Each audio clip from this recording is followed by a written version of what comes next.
Have you ever wondered what happens after someone hits rock bottom and starts climbing again? João's journey is far from over. Get ready for an emotional roller coaster of challenges, shocking revelations, and the transformative power of grace in action. The sun had barely risen when João Oliveira woke up, his body tense and his mind in turmoil. The digital clock on the bedside table read 5:17 a.m. He looked to the side, seeing Maria still asleep, her serene face contrasting with the inner storm. He faced. Careful not to wake her, João got up and walked to the bathroom. Staring at his reflection in the mirror, he barely recognized the man who was looking back at him. The sunken eyes, the unshaven beard, the wrinkles of worry that seemed to have deepened during the night. He took a deep breath, remembering the decision he had made the night before. Today was the day he would face the consequences of his actions. At 6:30 a.m., the aroma of freshly brewed coffee filled the kitchen. John was sitting at the table, a cup untouched in front of him, when he heard footsteps approaching. Maria walked in, her eyes immediately meeting his, conveying a mixture of love, concern, and determination. "Are you sure of that, John?" she asked softly, sitting down next to him. John nodded slowly. "It's the right thing to do, Maria. I can't run away anymore." Breakfast was a quiet and tense meal. Pedro and Ana joined them, their gazes alternating between concern and a reluctant admiration for their father, who was about to face his past. At 8:45 a.m., the doorbell rang. John felt his heart race. He opened the door, meeting Pastor Miguel, who had offered to accompany him on this difficult journey. "Are you ready, son?" asked Michael, his voice gentle but firm. John looked at his family gathered in the room, feeling a wave of emotion run through him. With one last hug in each of them, he left home, the weight of the world on his shoulders. The journey to the police station was silent. João watched the city waking up through the car window, wondering how many times he would still see these streets in freedom. At 9:32 a.m., they reached their destination. The imposing police building looked even more intimidating than John had imagined. With hesitant steps, João entered the police station, Pastor Miguel at his side. The buzz of the reception subsided as they approached the counter. John felt all eyes on him. "My name is John Smith," he told the officer on duty, his voice trembling slightly. I came to surrender. I committed fraud in the company where I worked." The silence that followed was deafening. The policeman looked at him with a mixture of surprise and suspicion before asking them to wait. Minutes later, which seemed like hours to João, they were led to an interrogation room. At 10:15 a.m., Delegate Rodrigo Silva entered the room. Her piercing eyes scrutinized John for long seconds before sitting down. "Mr. Oliveira," the chief began, his deep voice echoing. In the austere room, "Do you have any idea of the gravity of what you are confessing?" John nodded, feeling his throat dry. "Yes, sir. I am prepared to face the consequences of my actions." Over the next 2 hours, John meticulously detailed every fraud he had committed. He provided dates, values, methods used. Pastor Miguel remained silently by his side, a comforting presence in the midst of the turmoil. Delegate Silva took notes furiously, occasionally asking incisive questions. João could see the surprise in the policeman's eyes. It was not common for someone to surrender voluntarily, much less in so much detail. At 12:47 p.m., after a tense call with the prosecutor, Chief Silva turned to João.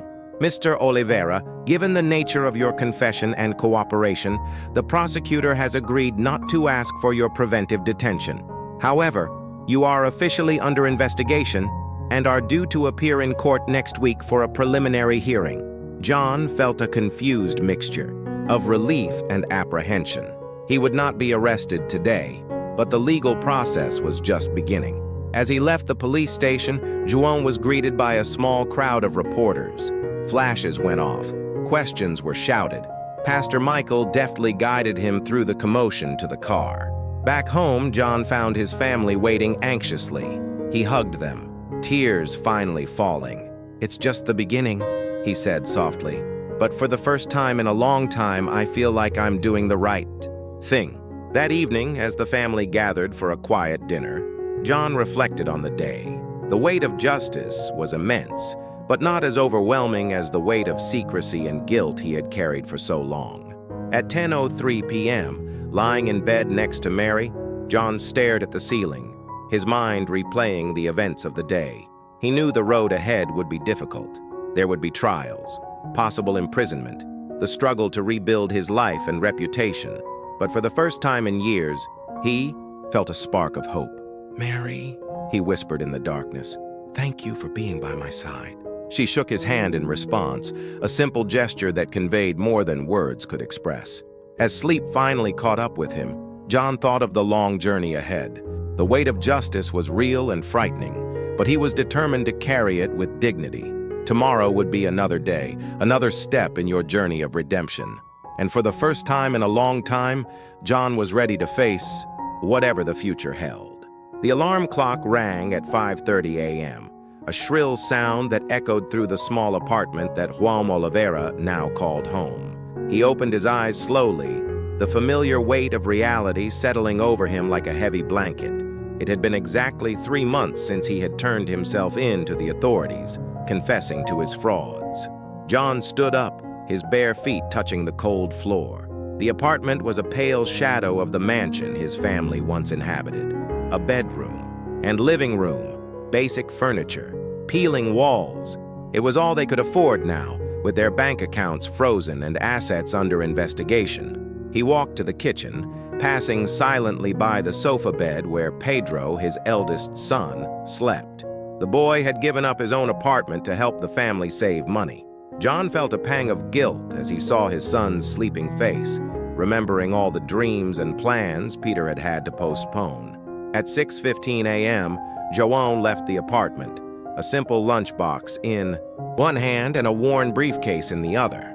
The elevator was broken again, so he went down the 5 floors down the stairs, his knees protesting at each step.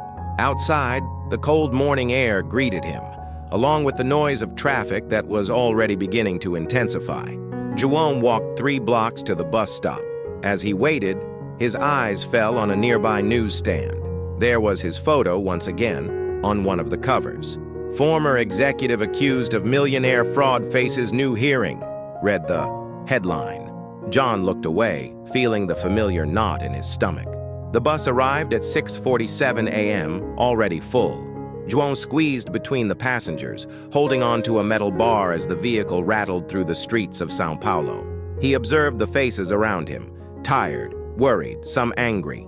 Faces of ordinary people struggling to survive. People like him now was.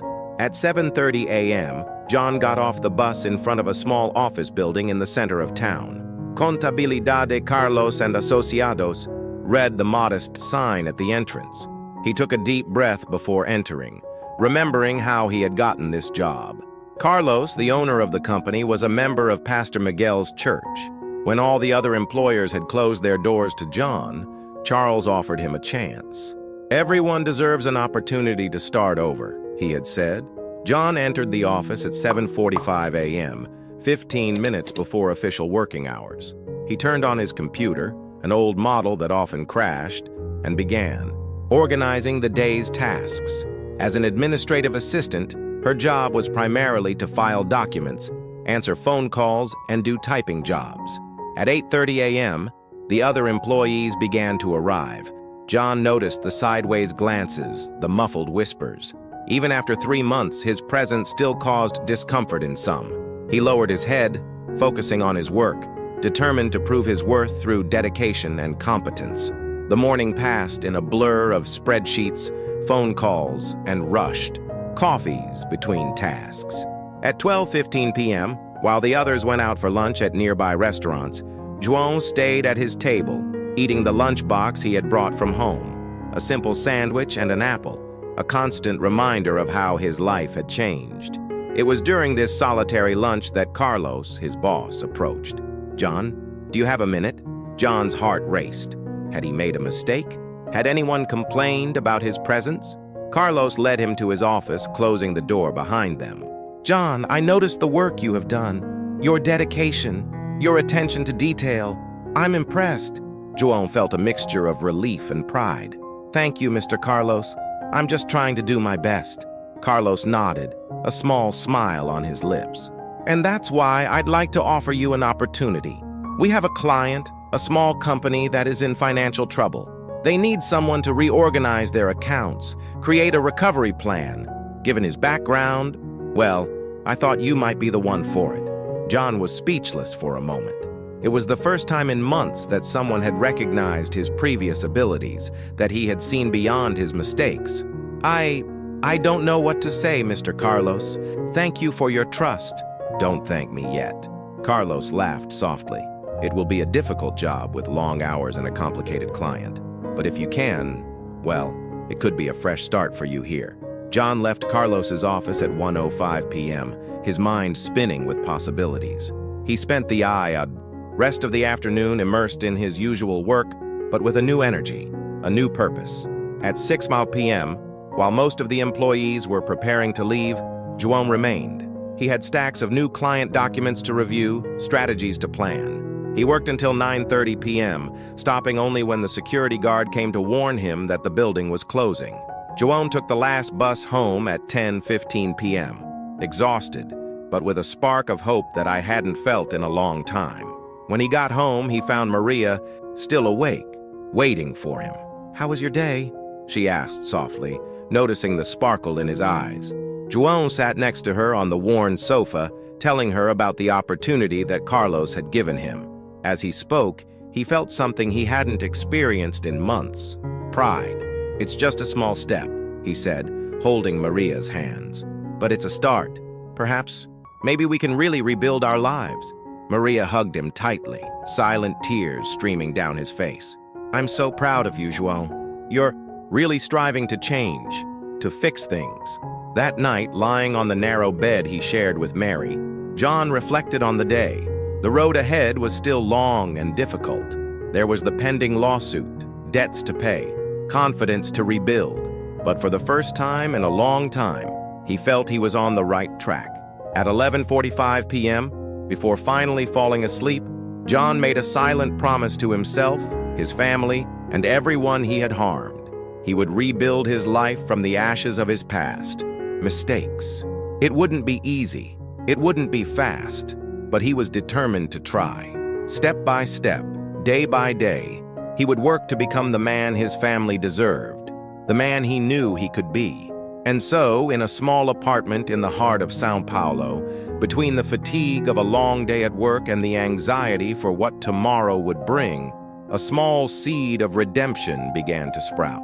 João Oliveira, the man who had once had it all and lost it, was slowly, painfully, but with unwavering determination, rebuilding his life from the ashes. The criminal forum of Barra Funda in São Paulo imposed itself majestically and intimidating under the gray sky of that Wednesday morning. João Oliveira, dressed in his only well-pressed suit, felt the weight of the world on his shoulders as he climbed the marble steps, flanked by his wife Maria and Pastor Miguel. The buzz of reporters and onlookers increased as they approached the entrance. Flashes went off, questions were shouted, but João kept his eyes fixed ahead, determined to face his destiny with dignity. Inside the courtroom, the air was charged with tension. John watched the rows of benches fill up, familiar faces of former co-workers, some looking on with contempt, others with pity. Her children, Peter and Anne, sat in the front row, their faces a mixture of support and apprehension. At 9:30 sharp, the judge entered the room. "Everyone was standing," the bailiff announced, and silence fell over the room. The trial began with the prosecution presenting its case. The prosecutor, a middle-aged man with sharp eyes, meticulously detailed each fraud committed by João. Charts were displayed. Witnesses were called. John listened to everything, his stomach churning with each new evidence presented against him. When it was the turn of the defense, João's lawyer, Dr. Mendes, stood up. He did not deny his client's crimes, but focused on João's transformation, his genuine repentance, and the steps he had taken to redeem himself. "Ladies and gentlemen of the jury," Dr. Mendes began, his voice calm and persuasive, "the man sitting here today is not the same one who committed these crimes. João Oliveira voluntarily surrendered, confessed his mistakes, and has worked tirelessly to repair the damage he caused. The most difficult moment came when João was called to testify. With hesitant steps, he made his way to the witness stand. Looking at the sea of faces in front of him, John took a deep breath and began to speak.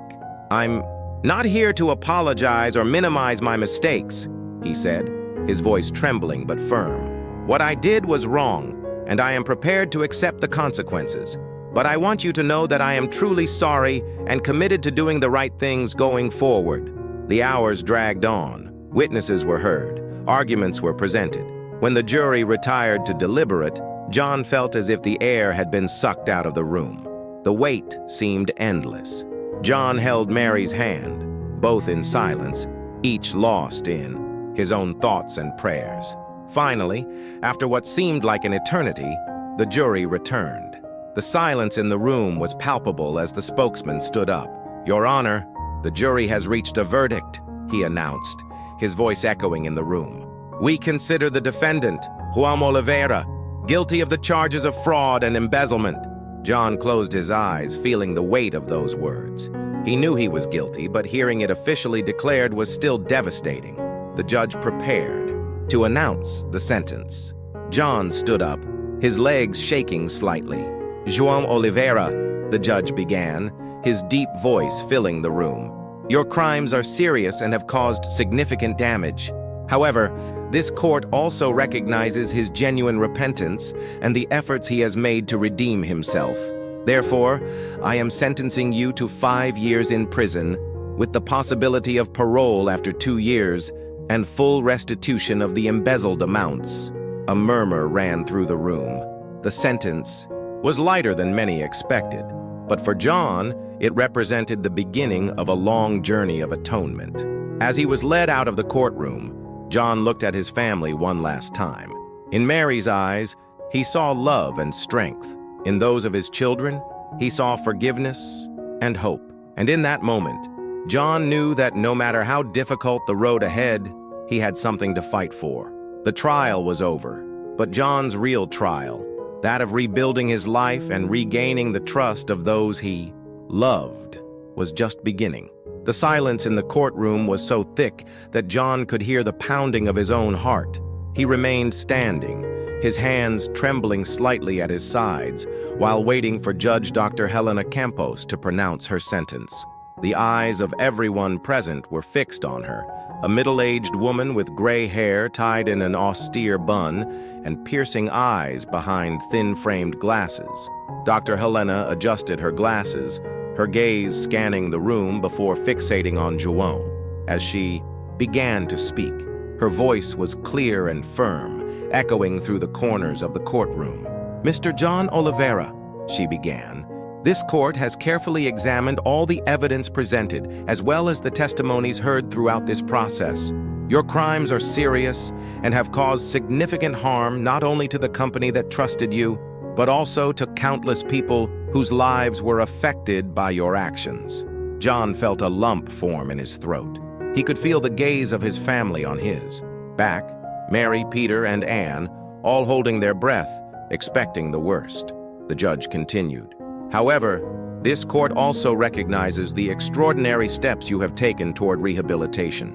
His voluntary confession, his full cooperation with the authorities, and his continued efforts to repair the damage caused did not go unnoticed." A murmur of surprise ran through the room.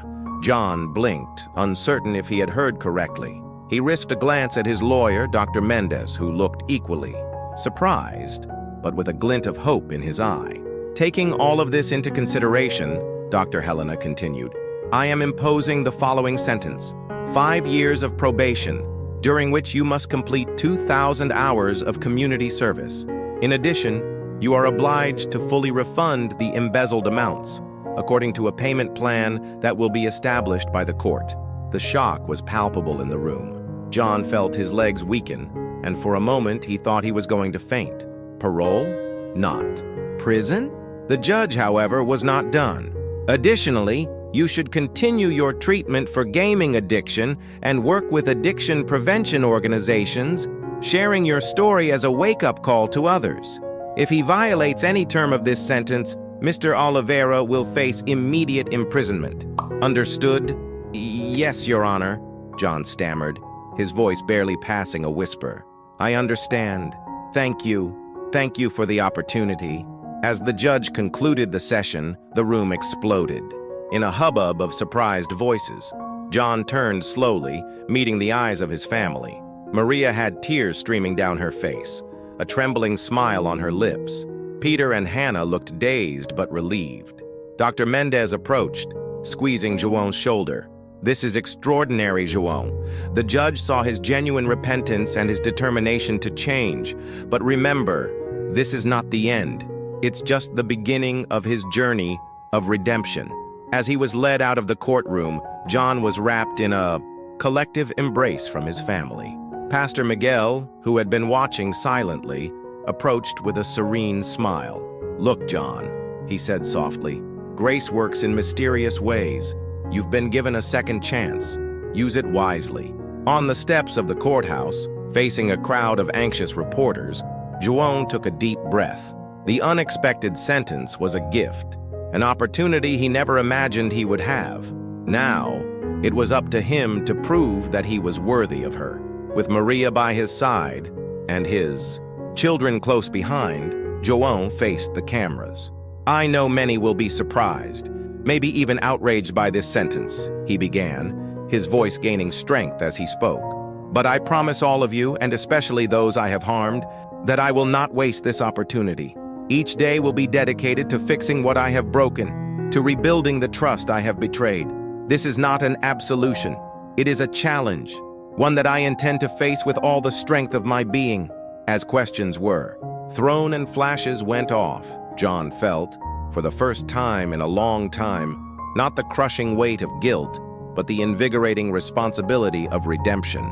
The unexpected sentence was not the end of his story, but the beginning of a new chapter, one he was determined to write with integrity, humility, and gratitude. In the weeks following the trial, John plunged into his new life with renewed determination. He strictly adhered to the terms of his probation, worked hard at Carlos's company, and devoted his free hours to community service and Gamblers Anonymous meetings. One day, while organizing some old family documents to sell the house and pay off his debts, John found a dusty box in the back of the closet. Inside were letters, photos, and a diary that had belonged to his father. Curious, João began to read the diary. As he turned the pages, his heart raced. The diary revealed a shocking truth. His father had not simply succumbed to gambling addiction, as John had always believed. In fact, he had been the victim of an elaborate fraud that led him to financial and emotional ruin. John discovered that his father had been manipulated by a group of criminals who preyed on vulnerable people, pushing them deeper and deeper into the world of gambling. The diary detailed how his father struggled to escape, but was threatened and blackmailed into continuing. The last diary entry, dated a few days before his father's death, read, "I hope that one day my son will understand and forgive my mistakes. May he learn from them and find the strength that I didn't have." The sun was setting over São Paulo, painting the sky in orange and purple tones, when João Oliveira climbed the worn steps of the community center. He adjusted his tie, a nervous habit that persisted even after months away from the corporate world. Inside the building, the buzz of voices guided him to a room at the end of the hallway. "Good evening, everyone," John said, entering the room where about 20 people were, gathered in a circle of chairs. "My name is John, and I'm a recovering compulsive gambler." A chorus of "Hello, John" echoed through the room. Some faces were familiar, others new. Everyone carried the weight of their own struggles, but also a spark of hope. João took a deep breath before continuing. "Today marks 1 year since I took my first step to break the cycle of addiction. A year since I turned myself into the authorities and began my recovery journey." He paused, his eyes scouring the room. "But the story I want to share with you today is not just about me. It's about my father, about me, and about how I finally managed to break a cycle that had lasted generations." João then told about the discovery of his father's diary, about how he had learned that his father had also been the victim of a gambling scheme, manipulated and blackmailed. He spoke of the pain of realizing that he had unconsciously followed the same steps, falling into the same traps. For years, I blamed my father for our financial ruin, John confessed, his voice choked with emotion. I saw him as weak, as someone who had thrown away everything we had. Little did I know that I was destined to repeat his mistakes. The room was silent, all eyes fixed on John as he continued his story. He talked about his own downfall, about how his addiction to games led him to commit fraud, to lie to his family, to lose everything he had built. But then something changed, John said, a small smile forming on his lips. When I hit rock bottom, when I thought all was lost, I found the strength that my father never had, the strength to ask for help, to face my actions, to fight for my recovery. João then shared about his rehabilitation process, about the difficulties of rebuilding his family's trust, about the challenges of finding work with a tarnished history. But he also talked about the small victories, the moments of grace that kept him going. Today, I am here not only as a man in recovery, but as someone determined to help others avoid the same mistakes, John concluded. Breaking this cycle was not easy. I still fight every day, but every day I spend away from the game, every person I can help, is a victory not only for me, but for the memory of my father. When John finished speaking, there was a moment of reflective silence before the applause began.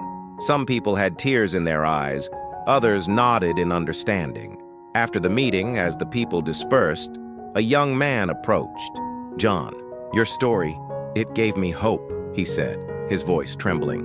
I'm also struggling to break a cycle in my family. João placed a reassuring hand on the boy's shoulder. It's not easy, he said gently, but it's possible, and you are not alone in this fight. As John left the community center that night, he felt a sense of peace he hadn't experienced in a long time. The vicious cycle that had defined her life and her father's for so long was finally broken. At home, João found his family waiting for him. Maria welcomed him with a warm hug, while Pedro and Ana smiled from the sofa. On the living room table, João noticed a new picture frame.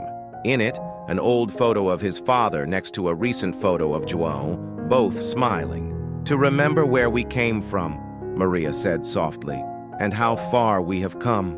João felt tears in his eyes when looking at the photos. The cycle was broken, but the connection remained. No longer a chain of destruction, but a link of understanding, forgiveness, and hope for the future. That night, before going to sleep, John said a silent prayer of gratitude for the chance to start over, for the strength to change, and for the opportunity to transform a story of failure into a testimony of redemption. The cycle was broken, and a new chapter, not just for John, but for future generations, was just beginning. The sun set over São Paulo, casting a golden glow over the city that had witnessed João Oliveira's extraordinary journey. Sitting in his modest apartment, João contemplated the path that had brought him there, the words of the song Amazing Grace echoing in his mind like a mantra of redemption. His eyes scanned the room, landing on every face of his gathered family. Mary, his wife, whose unwavering love had been his anchor in the most turbulent times. Peter and Hannah, his children, who had learned the true meaning of forgiveness and grown through adversity. And Pastor Miguel, whose gentle guidance had lit the way when all seemed lost. John took a deep breath, feeling the weight of his story, a story he now recognized as a living testimony to the transformative power of grace. He remembered the dark days when gambling addiction consumed him, leading him to commit fraud and betray the trust of everyone around him. The fall had been precipitous, from the top of the corporate world to the depths of despair and shame. But it was in this abyss that John discovered the true nature of grace. It was not just an abstract concept preached from pulpits, but a tangible force capable of penetrating even the deepest darkness of the human soul. It was the look of understanding in Mary's eyes as he confessed his sins. It was Pastor Miguel's outstretched hand when everyone else had turned their backs. It was inner strength that drove him to surrender to the authorities and face the consequences of his actions. The recovery journey had not been easy. Each day brought new challenges, temptations whispering in his ears, guilt threatening to consume him. But with each obstacle overcome, John felt grace manifesting itself in unexpected ways. It was in the hesitant smiles of his children, gradually relearning to trust him. It was in the small daily victories, in the meetings of Gamblers Anonymous, where he found strength in shared vulnerability. The revelation about his father's past had been a crucial turning point. Discovering that he was not the first in his lineage to fall into the trap of addiction brought a deep understanding of the cycles of pain that can cross generations. But it also brought the liberating realization that these cycles could be broken. John found himself not only fighting for his own redemption, but carrying the banner of hope for his family and for all those trapped in similar spirals of despair. Now, as he watched his family reunite, John recognized that his story was not just about personal fall and redemption. It was a testimony to the power of unconditional love, the strength of true forgiveness, and the human capacity for transformation. Each person in the room had been transformed by this journey, their own lives touched and shaped by the manifestation of grace they had witnessed.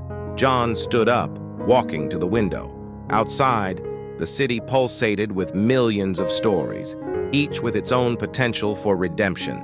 He thought of all those who were still struggling in the shadows, trapped in cycles of addiction, lies, and self-destruction, and he felt a renewed call to share his story, to be a beacon of hope in a world often dominated by cynicism and despair. "Grace meets us where we are," John said softly, turning to his family, "but it does not leave us where it has found us."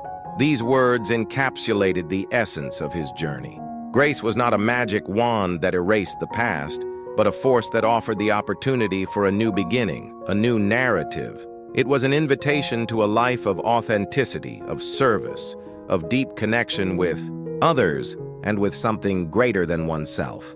As night fell over São Paulo, João Oliveira found himself filled with a sense of renewed purpose.